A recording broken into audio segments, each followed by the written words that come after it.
So, dear graduates, it's now my pleasure to speak to you.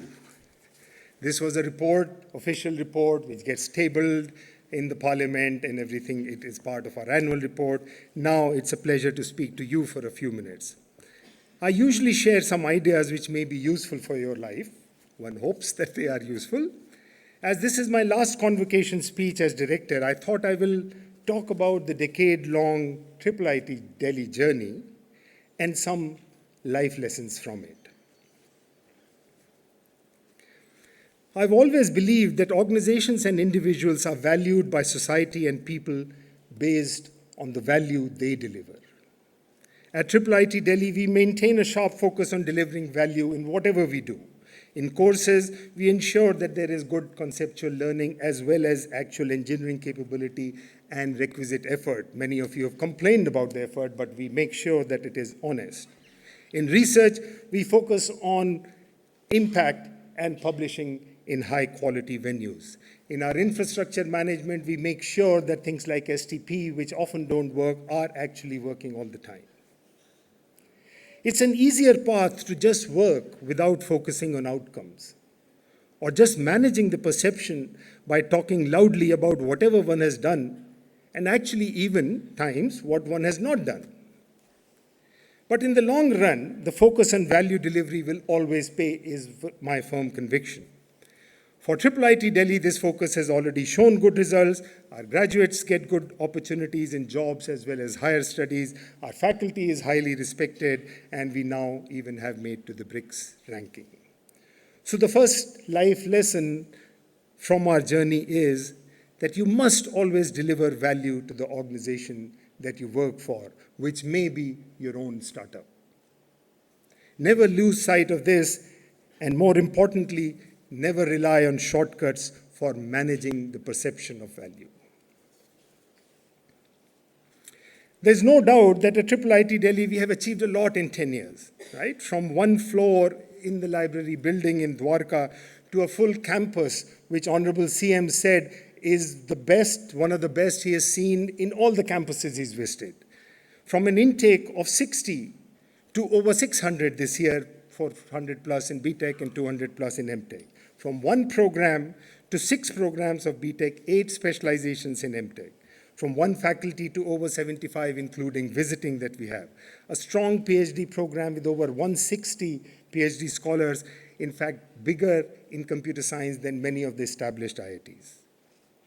So when I look at IIIT-Delhi today and what we have, it's actually quite remarkable. If you ask me whether this is what I had imagined, absolutely not. In all honesty, if I was asked that this is what we have to build and do in 10 years, it's not clear that I would have taken up the challenge. I suppose the same is true of my colleagues, the ones that I mentioned who joined early. A leap of faith, and we had a vision of creating an institution that is globally respected for research as well as education, which we articulated right in the start, and we continue focusing on it, and had plans, no doubt about it. But the actual achievement was done through steady contribution year after year towards the vision. So the second life lesson is that you keep chipping away, keep contributing, keep growing, and over the years, you can achieve a lot. In fact, you can achieve a lot more than what you can imagine today, as our journey has shown. But to do this, you have to put in the requisite effort. And you also need support from colleagues and family. There is no gain or achievement without effort. Yes, luck matters, but the main determinant which is in your control for the outcomes that you will generate is your effort. You have to put in solid effort on an ongoing basis to achieve success, and you have to seek support from your colleagues by leading by example. For the first many years, I routinely worked at night from home and over the weekends. It's only now that I've started reducing my effort to allow me some time for my evenings after the current evening as founding director gets over. And I know many of my colleagues spend 10 to 15-hour days, often particularly when they have deadlines.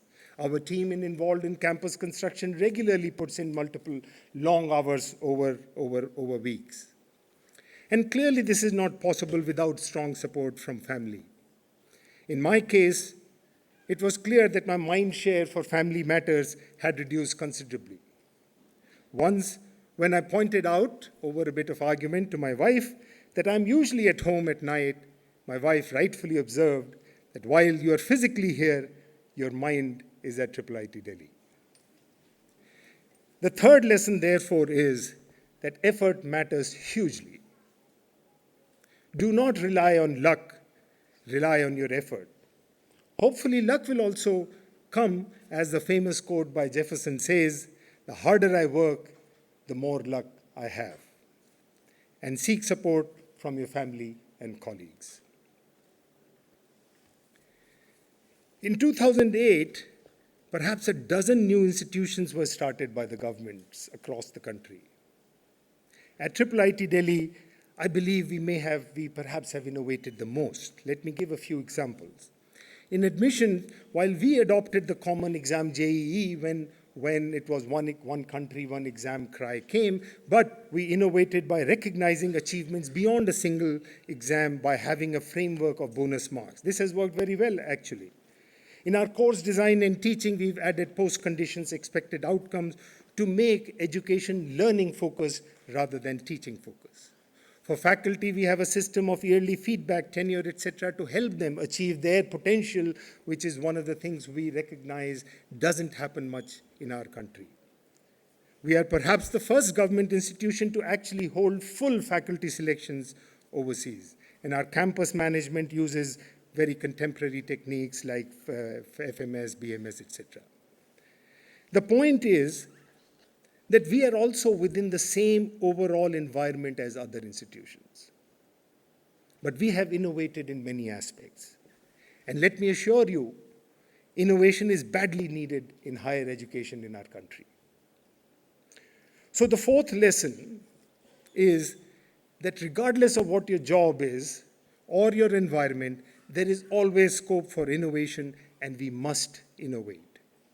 In this fast-changing world, those who will not innovate will not survive long, and individuals who will drive innovation will be valued more and more. Cynicism, let's come to something more personal at an individual level. Cynicism and negativity are easy. It's very easy to find faults and problems and blame others or the system for the current situation. And our evolution has ensured that our minds are actually tuned to receive and believe bad news more, bad news and views. All of you must have faced all kinds of negativity being promoted by people about the country, about the government, about the world, institutions, you name it. At various stages, we also had people who would point out a very negative future.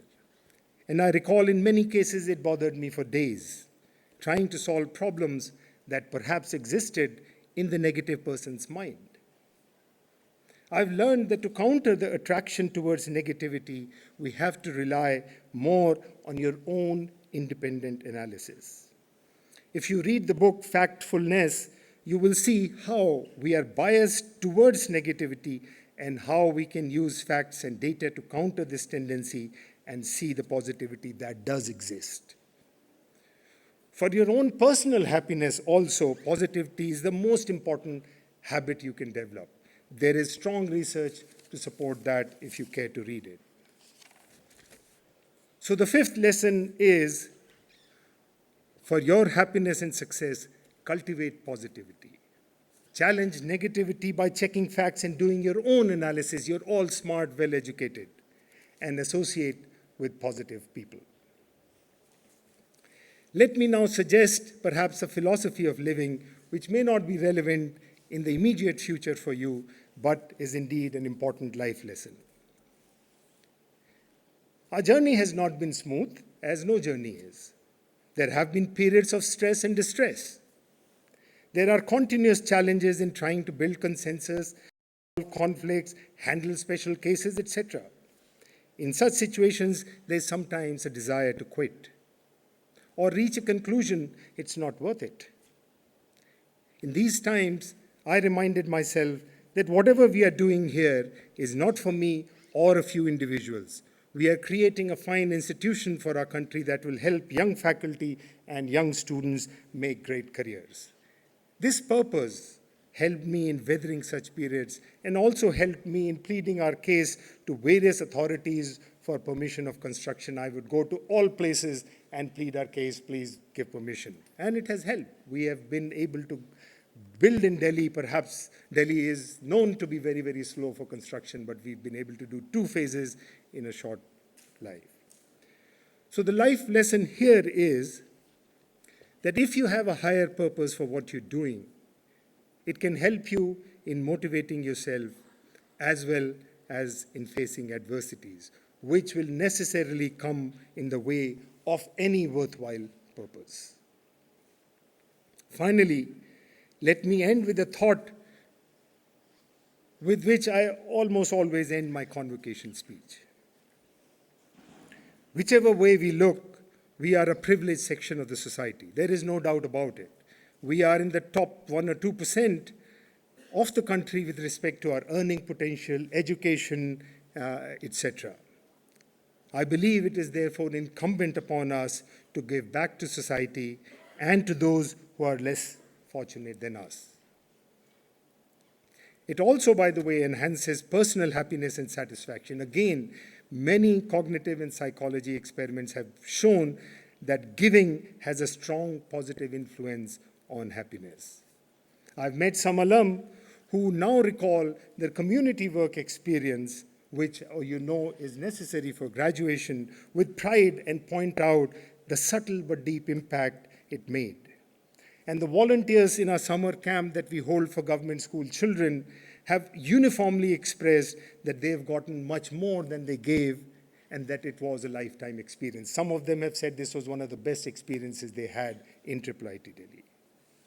Life is undoubtedly richer and more satisfying if we engage in the act of giving back to society and helping others.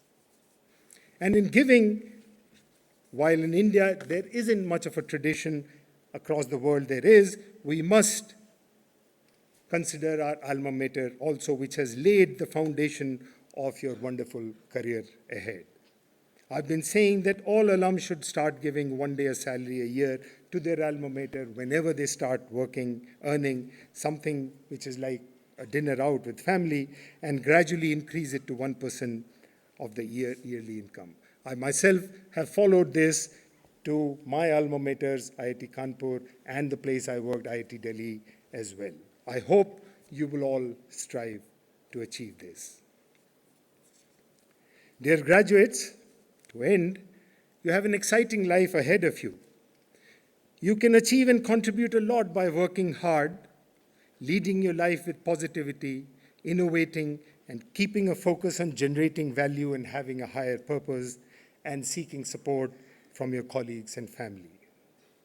In your exciting journey, please do not forget to give back to society and to your alma mater. I wish you all the best in your career and life ahead. Thank you very much.